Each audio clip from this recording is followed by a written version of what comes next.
Welcome to Wales Tech Week 2021.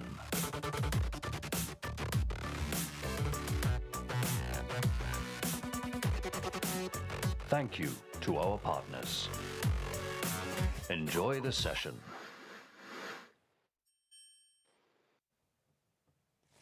Good afternoon, everybody, and the continuing agenda of Wales Tech Week.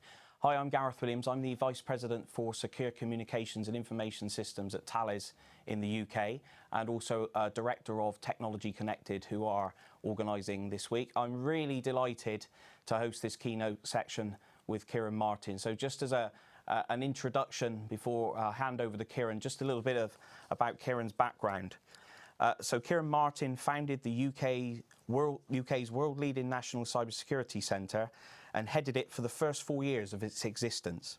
Currently, after stepping down from his role with NCSC at the end of August 2020, Martin holds the position of Professor of Practice in the Management of Public Organisations at Oxford University's Blavatnik School of Government, and advises NATO and a number of private sector organisations on cybersecurity strategies. The NCSC, part of GCHQ, where Martin served as an executive board member for 6.5 years, is regarded as the world leader among public authorities for cybersecurity. The International Telecommunications Union now ranks the UK as the #1 country for cybersecurity as a result of the NCSC's work. Under Martin's leadership, the NCSC took the lead in managing more than 2,000 nationally significant cyber attacks against the UK, including the so-called WannaCry attack against the NHS in 2017. He led the detection work that prompted the government to call out, for the first time, cyber aggression from Russia, China, Iran and North Korea. He helped the NCSC transform the government's relationship with business on cybersecurity. In 2018, in a keynote at the CBI Cybersecurity Conference, he launched a board toolkit with 5 essential questions corporate leaders needed to understand. As a global cybersecurity leader, he travelled to more than 30 countries in 5 continents, building partnerships with government, national security and corporate leaders. At the NCSC, he was a much sought-after guest of the UK's major corporate boards. Martin believes the essence of good cybersecurity is demystifying a complex subject and finding a way in a language for the specialists to engage with the leadership. That becomes more and more important as new technologies and technology platforms, 5G, the Internet of Things, quantum, become new realities. Martin is also a 23-year veteran of the UK government, working directly with 5 prime ministers and a variety of senior ministers from 3 political parties. He has held senior positions at HM Treasury and the Cabinet Office, as well as GCHQ. He was head of the Cabinet Secretary's Office and led the official negotiations that led to the agreed terms and rules for the Scottish independence referendum. In 2020, Ciaran Martin was appointed CB by Her Majesty the Queen and has received a range of awards domestically and internationally in recognition of his cybersecurity work. Good afternoon, Ciaran, and welcome to this session. Great to see you. Really looking forward to your keynote, so I'll hand over to you. We'll have some questions at the end. That's great. Well, that was so generous. I was going to invite you to keep talking because that was extremely nice of you. And Pleasure. And so on. I particularly enjoyed the bits about travelling to 30 countries. That was brought back fond memories of going somewhere and travelling to meet people. The only country I've been in other than England in the last year and a half is Wales, on 2 short family holidays to central west Wales. Has been absolutely delightful. I wish I could be with you in person today. Obviously, we'll hope to be back at Wales Tech Week in happier circumstances and more convivial circumstances in the future. But thank you so much for having me, everybody. We've got a little bit of time, so I'm going to take sort of 15-20 minutes to try to do 4 things. Firstly, for reasons I'll come on to, I do want to say a little bit about cybersecurity in Wales. Secondly, I would like to just talk about what I would have said maybe a year ago about the state of cybersecurity. Thirdly, then, we've had a tumultuous year in cybersecurity. I mean, obviously, people's thoughts and lives have been dominated by the pandemic, but it's been one of the most strategically significant years in cybersecurity for many years. So I want to go through sort of the last year in cybersecurity and then bring it all together. But what does this mean for the UK, for a country like Wales, for businesses, for our quest for safer, more secure technology and a happier and more prosperous digital existence? So those are the four things I'm going to do. The one housekeeping announcement is Gareth said that in this event so far this week, it's been noticeable how many people have not just signed into the events, but have actually turned up and stayed. So my housekeeping event is, if you're really bored, don't let me break this streak. So just turn off your camera and stay on the line and go and do something else. But don't give me the stat that I'm the one whose talk that everybody left, if that's all right. So firstly, I just wanted to say a little bit about cybersecurity in Wales. And actually, all I really wanted to say as someone who left government last August was thank you to the cybersecurity and wider tech community in Wales. And I wanted to say that because I didn't get a chance to in May 2020, when CyberUK was supposed to be at Celtic Manor, being in Wales for the first time, the UK's flagship cybersecurity conference. It was postponed to May 2021, and again, it took place brilliantly under the excellent leadership of Linda Cameron, the chief executive now, and it's not coming to Wales until next year. And it's a bit of a shame. I would have stepped down a few weeks later. It's a great event, and it would have been a really nice place to bid farewell to the UK's national cybersecurity community from my old job, because I think Wales, partly utilising its sort of ideal size, it's big enough to be to have decent scale cybersecurity initiatives, but it's not so big that it gets unwieldy, and you can establish the sort of community that you have in various sort of clusters of enterprise and the government community that deal with cybersecurity under friend and colleague Neil Sanford, who is kind enough to invite me here today. The Welsh cybersecurity community has been terrifically sort of empowering and activist and has achieved a lot. There's a lot more to do, but in a sense I didn't get the chance to say goodbye. We did have the Cyber First Girls competition in Cardiff Castle just before lockdown, I think, showing the esteem in which we hold Welsh cybersecurity.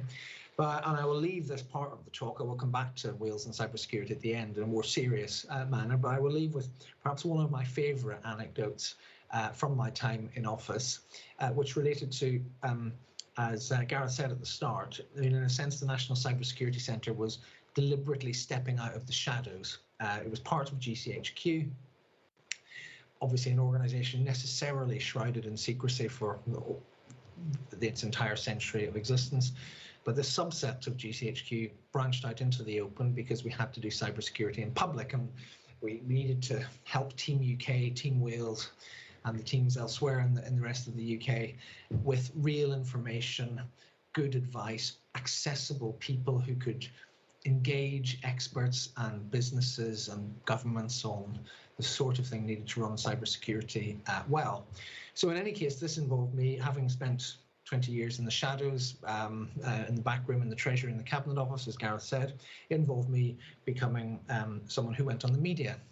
And so on one of my trips to Cardiff, I was asked to go on BBC Radio Wales's main news programme in the morning, and having greeted the Dalek that bestrides the BBC studio at Cardiff, I ended up having one of my most difficult media interviews of all time, which now, because I've safely navigated it, brings a smile to my face. When you get media training, they always say to you, before you go on a live interview, ask the producer what the first question is going to be, because they'll always tell you, because they want it to start well. They might trip you up later, but they'll want it to start well. So I remember taking this to BBC Radio Wales, and I'd been told by my press team this is going to be a very soft interview. It's going to be about skills. It's going to be about the girls' competition. It was going to be about promoting economic growth through cybersecurity in Wales. So it wasn't much to worry about. Just needed to have some good stuff to say. But I asked the producer to confirm on his way in, and he said, "Oh God, I don't know. I can't do a Welsh accent, so I'm not going to try." He said, "I don't know. That presenter, he's completely mad. He could ask you absolutely anything." So in I go, and the first question is, cybersecurity, how close is it bringing us to war with Russia? And we took it from there. So that moves me on to the state of cybersecurity. what would I have said? I thought one way of thinking about this was to talk about what would I have said at Celtic Manor about the state of the threat landscape, the title of this talk. And I would have said that actually it was stabilizing a little bit. It was stabilizing at a high and worrying level. Our understanding of it was deepening, but it was stabilizing. And it was stabilizing in a way that we needed to understand. For 2 or 3 decades, we in the West, largely with an American narrative, in fact, I would go as far as to say almost a Hollywood narrative, we catastrophized cybersecurity. We were talking about cyber wars. We were talking about cyber 9/11, cyber Pearl Harbors. These were all phrases that were used, including by official government sources at very senior level, people like former US Defense Secretary and CIA Director Leon Panetta. He has now freely admitted that he was saying this to scare people, that it's actually a much more complicated threat than that. And indeed, to my knowledge, the official, and this is welcome news, the official death toll attributable to cyber attacks remains 0. So in a sense, sometimes whilst we need to look after catastrophic national risk and harm, sometimes we were chasing the wrong problem, because cyber harms, and I would have said this in Celtic Manor last May had it happened, cyber harms have tended to become more chronic than catastrophic. We don't experience large-scale outages every day or every week or even at all really attributable to cyber attacks. There have been a small number of cases worldwide, often in places like Ukraine, where Russia is effectively in a state of, or has been in a state of war with at times over the past 5 to 10 years, and power grids and that sort of thing have been taken out. But if you look at, I could have shown you a slide, but I don't know about you, but I've decided I'm slightly sick of staring at laptop screens with PowerPoint on them, so I just thought I'd give us all a little break from that. But if you want to look at my sort of taxonomy of harm, just after I left in September last year, I did a speech which is on the Royal United Services Institute, RUSI, the think tank in London. It's on their website, where I did a 3x3 matrix of the sort of harms I actually saw in 6.5 years running cybersecurity. And they're all basically, for the most part, with a few exceptions, chronic, and they sap confidence, and they sap morale, and they harm our prosperity, and they harm our confidence in the crucial digital economy. There are things like cash theft. Criminals are stealing money from people's bank accounts digitally all the time. The National Crime Agency in 2018 verified that it was about £18,000 per day, but they said the real figure was likely to be much higher. IP theft. The Chinese state has for many years been stealing trade secrets, if you like, in a quest to speed up their own economic development. They've been stealing from universities, from pharmaceutical companies, from defense and engineering companies, and so forth. Illegal, illicitly acquired data has become a huge business, which is why sometimes you see these baffling thefts where you wonder, what are they going to do with 10 million email addresses and perhaps passwords? And you work out that they're actually monetizing these credentials by selling them to other criminals who can then match them to other data sets and begin to do identity fraud or impersonation or things like that. We can see then moving away from some of the more criminal elements into strategic harm, large-scale digital espionage, the theft of large-scale data sets of strategic importance, such as the American government losing its database of civil service security clearances in the federal government to the Chinese. Disinformation, meddling with elections, hack and leak, all that sort of thing. Pre-positioning on energy networks, water networks, telecoms networks, just in case relations with a particular country deteriorate and they have a bridgehead and a landing point, if you like, to exploit for further disruption. So all these sort of subtle harms, and then you get into the more disruptive threats, and some of those were accidental in a sense. I mean, Gareth mentioned the so-called WannaCry attack, and my scariest period in office was the sort of 6-week period in this middle of 2017, And I was just hoping at one point that this wasn't going to be like this for the rest of my time, and thankfully so it proved. Where, in a sense, both the North Koreans and the so-called WannaCry attack that hit our NHS, although Wales was largely exempted from harm, it was mostly in England and Scotland. Or 6 weeks later, when the Russians attacked Ukraine and ended up crippling the Danish shipping giant Maersk and ended up disrupting a chocolate factory in Tasmania, that showed you that cyber attacks can literally go viral and can affect all sorts of people accidentally and cause huge amounts of disruption. That's Russia. Those two attacks were estimated to do $15 billion American worth of damage in 6 weeks. So you can see then you move up from sort of chronic harm, death by 1,000 cuts and so forth, into fairly large-scale economic damage. So that's what I would have said, and that pattern was actually relatively stable. So we were getting sort of set on an analysis that we needed to manage these long-term harms. We needed to improve defences incrementally to take away, in the words of the National Cybersecurity Centre at the time, as much of the harm from as many of the people as much of the time, which I think is a really, really good way of thinking about it. But it's funny, I noticed when I got to here in Oxford, where I'm sitting talking to you, you wouldn't know from the background that we're in one of the most beautiful cities in the world. It looks like some sort of American national security facility on a remote island, this office. But when I got to Oxford and started teaching and started writing about cybersecurity and what I'd observed in 6.5 years running it for the UK, was quite a lot of the examples I was using were getting a bit dated. Which is a good thing. You know, there were fewer of the sort of big, strategically significant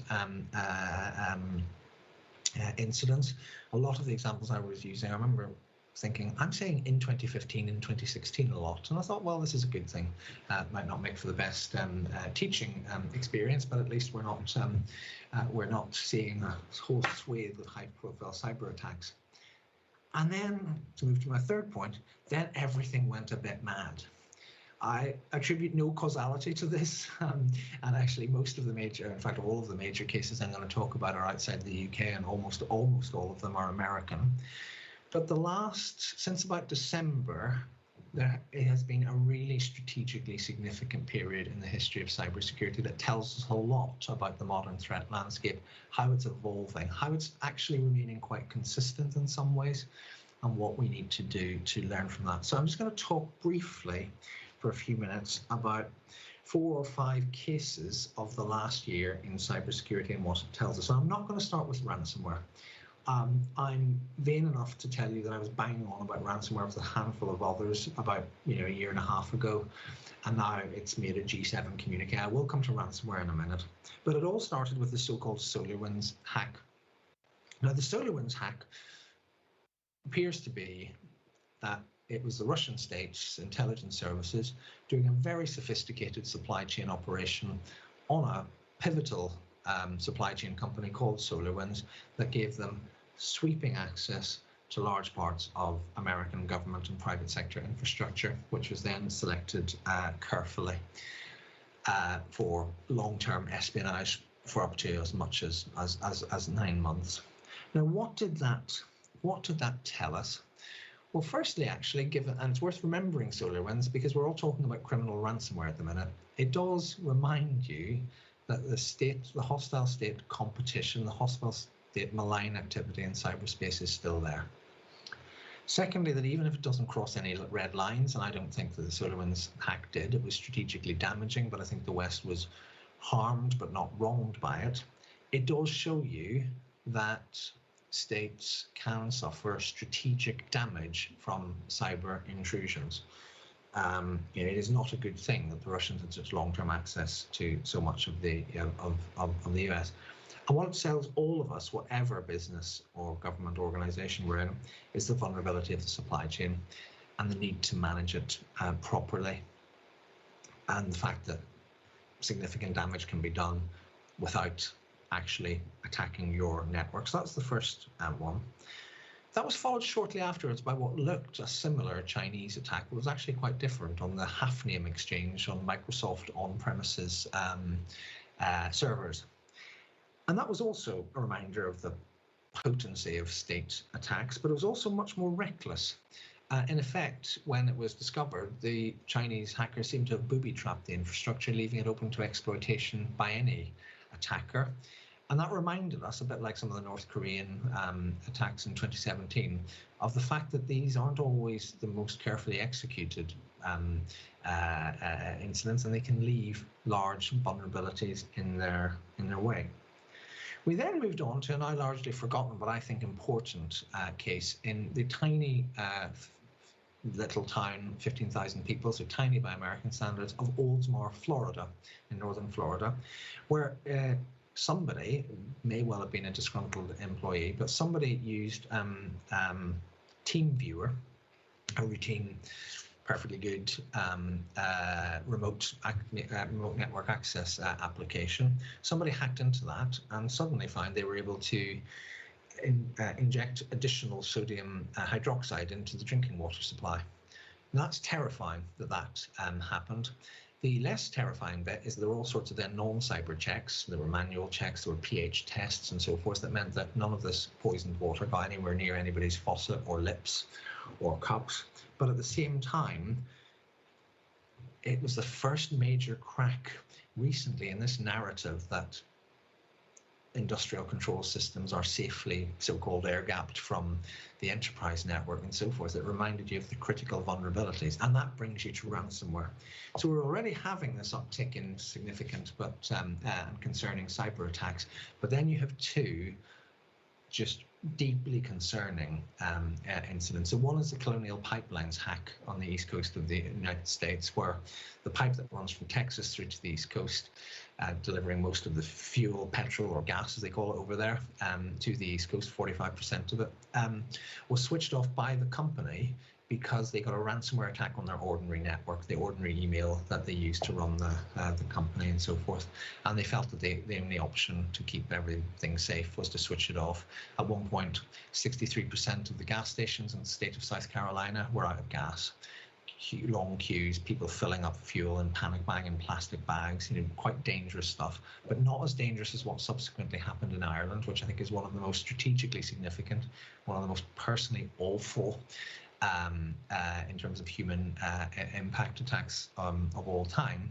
Because in Ireland, although healthcare is more privately provided than it is in the UK, there's a national body called the Health Services Executive, which commissions and coordinates all the provision of healthcare, and it got ransomwared. And unlike WannaCry, which was an accidental contamination of the UK health network, this was a deliberate, targeted attack. The first one I know of, deliberate, targeted attack on an extortion of an entire state-run healthcare system. That is absolutely terrifying.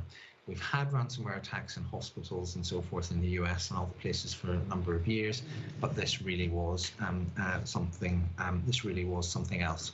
The Irish government to be commended for not paying the ransom, and for instead focusing on the slow and painful process of recovery. Other organisations have paid, but I don't think have recovered any more quickly. So what does all this mean for us? I'm just going to finish with basically four lessons. So we've been reminded of some of the long-established state threats, but we've been really woken up to the fact that criminals are coming close to killing people through cyber hacks. The Irish case is deeply, deeply concerning, the attack on healthcare.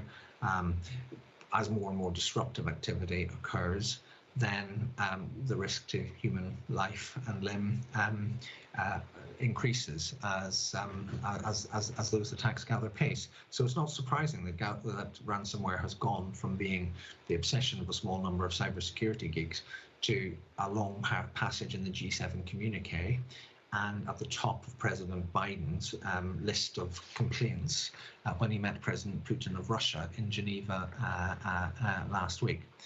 So the four main lessons I'm going to draw before I finish are firstly that there's a geopolitical aspect to this for governments to think about. Some of that has remained the same.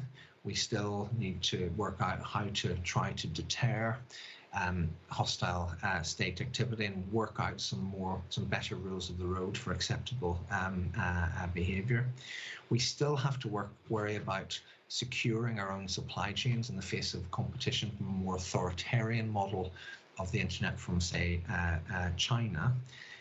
But actually, we need to think about how do we disincentivize the likes of the Russian state from harboring the ransomware criminals who operate freely from within its territory but aren't controlled by the state? How do we make the costs of harboring those criminals higher so the Russians stop doing it? And how do we actually incentivize the cleaning up of our infrastructure so that it's not as weak? So that's the first point. There's a geopolitical governmental aspect to this where international cooperation between governments is key.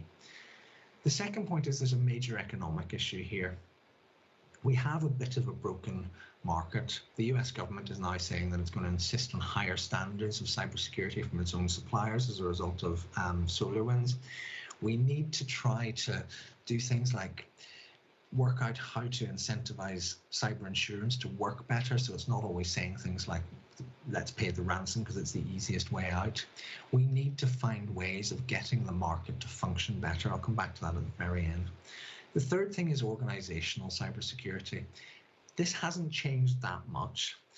It's all about risk management. It's all about identifying what matters to you and your organization, but thinking more, and the ransomware cases let us know about, have really reminded us about this, thinking about how to cope with the loss of the network. That, in a sense, trumps everything else, and organizations have been forced to confront that. The resilience question.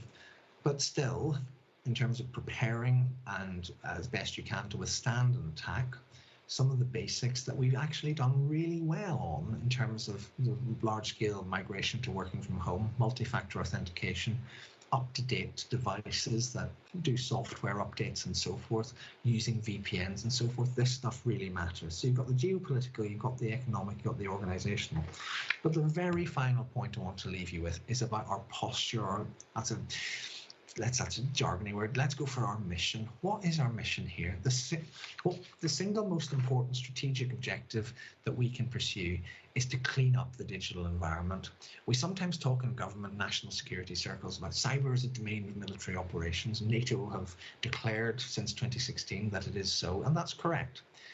But I think if the pandemic has taught us anything, during this awful pandemic when technology was the lifeline for so many people and businesses, cyberspace is an environment where we all live and work as peacefully and prosperously as we can.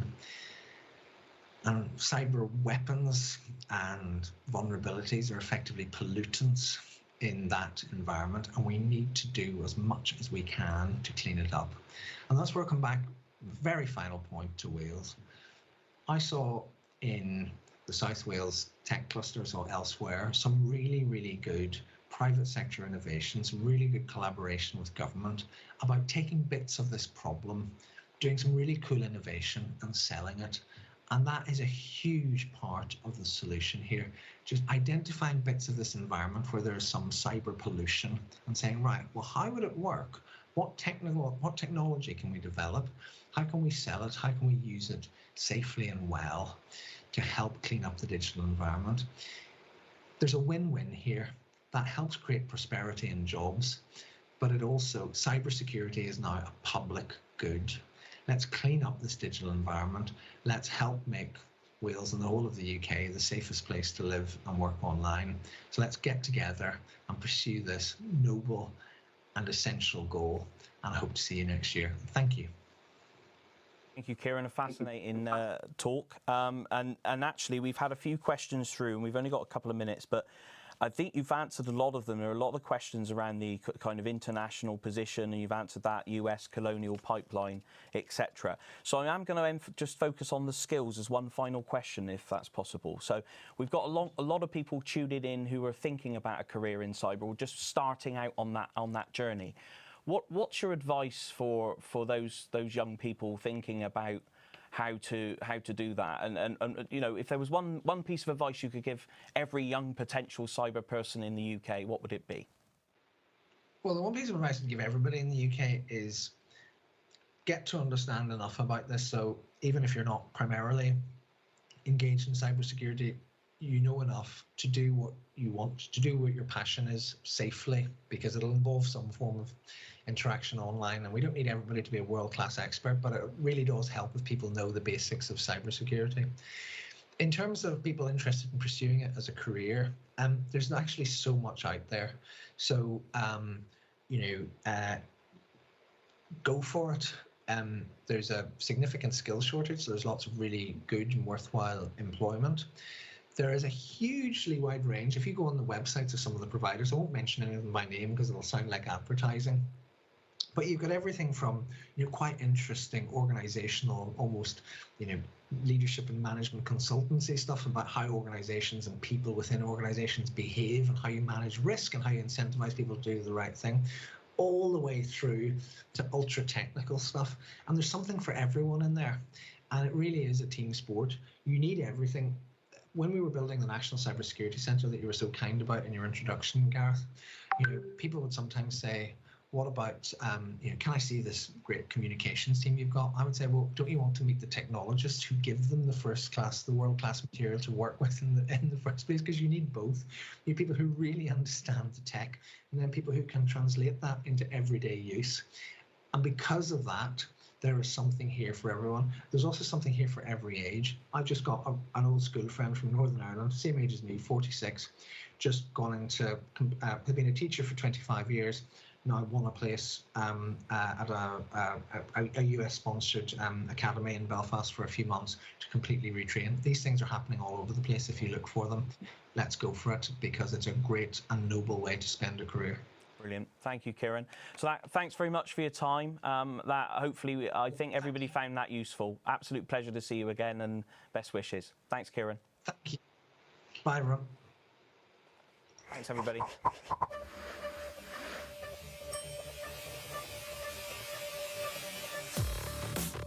Thank you for watching. Rewatch all of our sessions online. Thank you to our partners.